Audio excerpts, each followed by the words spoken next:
ماجد لونسا درگمولا کپواڑہ سے سوال کرتے ہیں، بہت سارے لوگ دور دراز علاقہ جات میں نماز جمعہ ادا کر رہے ہیں، ان جگہوں میں روزمرہ کی ضروریات نہیں پائی جاتی مگر جمعہ کی نمازیں پڑھی جا رہی ہیں۔ اب سوال یہ ہے کہ جمعہ کی نماز کی شرائط تفصیلاً بیان کی جائیں۔ جواب اس کا یہ ہے، جس میں کوئی شک نہیں، بے شمار گاؤں میں جمعہ کی شرائط نہیں پائی جا رہی ہیں اور وہاں لوگوں نے اپنے شوق میں، اپنے جذبے میں جمعہ قائم کر دیے ہیں، حتیٰ کہ ایسا بھی پایا گیا کہ چند سو کی آبادی، 1000 کی آبادی بھی نہیں ہے، گاؤں بالکل چھوٹا ہے اور وہاں جمعہ کی نماز شروع کر دی گئی ہے۔ یاد رکھیں،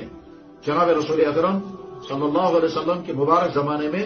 مدینہ شریف کے اندر جمعہ قائم کیا گیا اور مدینہ شریف کی ایک ہی مسجد میں سارے زمانے میں جمعہ پڑھا گیا۔ مدینہ شریف میں اس زمانے میں 10 سے زیادہ مسجدیں تھیں اور کسی مسجد میں جمعہ نہیں ہوا، صرف ایک مسجد میں جمعہ پڑھا گیا۔ ایک بات، دوسری بات یہ کہ مدینہ شریف کے آس پاس میں دور دور تک جتنے علاقے تھے کسی گاؤں میں کہیں جمعہ نہیں پڑھا گیا ہے، صرف جواسا کے مقام پر جمعہ پڑھا گیا، جو جواسا اس زمانے کے بحرین میں تھا، جو آج کل کا ریاض کا علاقہ یا اس کے آس پاس کا علاقہ ہے۔ بخاری شریف میں حدیث ہے، اول جمعۃ جمعہ بعد جمعۃ مسجد رسول اللہ صلی اللہ علیہ وسلم جمعۃ جواسا تھی بنی عبد قیس، قبیلہ عبد قیس جو بحرین کے علاقے کا تھا۔ یاد رکھیں، آج کا بحرین نہیں، اس زمانے کا بحرین، اس علاقے میں قبیلہ عبد قیس آباد تھا۔ ان کے علاقے میں ایک جگہ تھی جواسا، یہ ایک بہت بڑا قلعہ تھا، وہاں پر دوسرا والا جمعہ قائم کیا ہے اللہ کے نبی علیہ السلام نے مسجد نبی کی جمعے کے بعد۔ اس کا مطلب آس پاس کے تمام دیہاتوں میں کہیں کوئی جمعہ نہیں ہوا۔ تو لہذا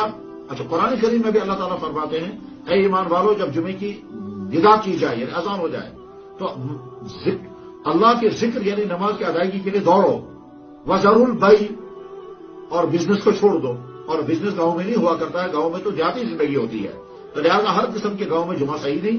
حدیثوں میں ثابت ہے، قرآن کریم سے بھی ثابت ہے۔ لہذا ایسے گاؤں میں جہاں آبادی بہت کم ہو، ضروریات کی زندگی مہیا نہ ہو، وہاں جمعہ شروع نہیں کرنا ہے، بلکہ اصل میں جمعہ قائم کرنے کا شرعی ضابطہ یہ ہے کہ امیر المومنین جمعہ قائم کرے گا، اور امیر المومنین نہیں ہوگا تو امیر المومنین کا قائم مقام جمعہ قائم کرے گا۔ لیکن آج مسلم ملکوں میں بھی امیر المومنین نہیں ہے، اور وہ مسلمان جو غیر مسلم آبادیوں میں رہتے ہیں وہاں بھی امیر المومنین نہیں ہے، تو وہاں کے علماء کو اور وہاں کے مسلمانوں کو جمعہ خود قائم کرنا ہوگا، مگر پہلے شرائط جمعہ کو معلوم کر لیں اور مستند علماء سے پہلے پوچھ لیں کہ کیا ہمارا گاؤں ان شرائط کا حامل بن چکا، کیا ہمارے گاؤں میں وہ ساری کنڈیشنیں پائی جاتی ہیں جن کے بعد ہم جمعہ قائم کریں گے۔ اس کے بعد جب باقاعدہ سروے ہو کر کے، معائنہ کر کے جب جمعہ پڑھنے کی اجازت آ جاتی ہے، اس کے بعد جمعہ شروع کرنا چاہیے۔ خود بخود شوق کی بنیاد پر جمعہ شروع نہیں کرنا چاہیے۔ اس میں خطرہ یہ ہے کہ جمعہ فرض نہیں ہوا ہوگا اور آپ اپنے شوق کی بنا پر جمعہ پڑھیں گے، نہ جمعہ ادا ہوگا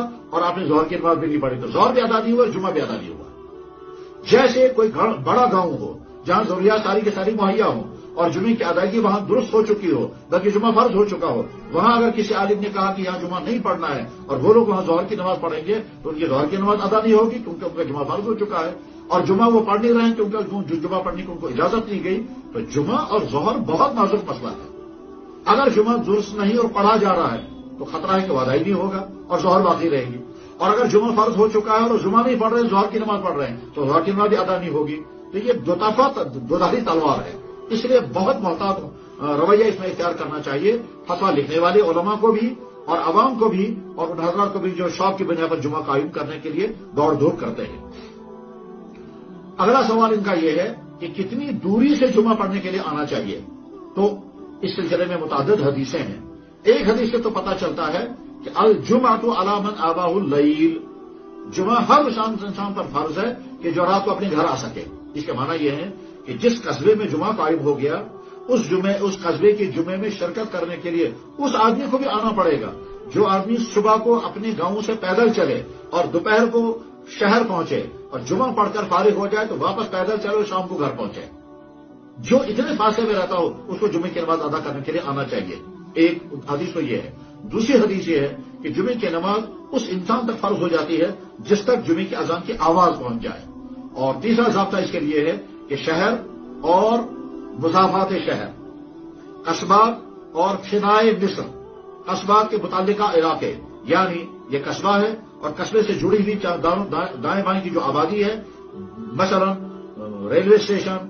بس اڈا، کھیل کا میدان، قبرستان، اور اس آبادی کے کھیت اور باغات جہاں تک ہوں گے وہاں تک کہ آبادی پر جمعہ فرض ہو جاتا ہے وہ لوگ ظہر کی نماز نہیں پڑھ سکتے، اور اس کے بعد جو دیہاتی علاقے ہوتے ہیں ان پر جمعہ فرض نہیں ہوتا ہے، ان پر ظہر کی نماز فرض ہوتی ہے، وہ ظہر کی نماز ہی ادا کریں۔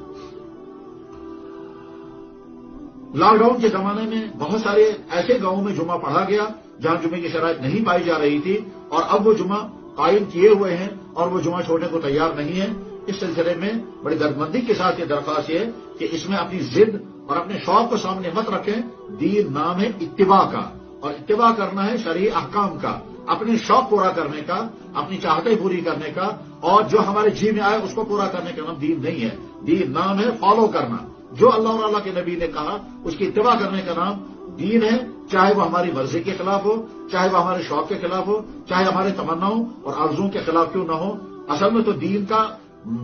کا امتحان اسی بتاتا ہے کہ جب دین کا کوئی حکم انسان کی چاہت، اس کی مرضی، اس کے شوق کے خلاف آئے، اور اس وقت انسان اپنے شوق اور اپنے چاہت کو چھوڑ دے اور دین کا حکم پورا کرے، تو وہ ہے ایسے دین کا حکم۔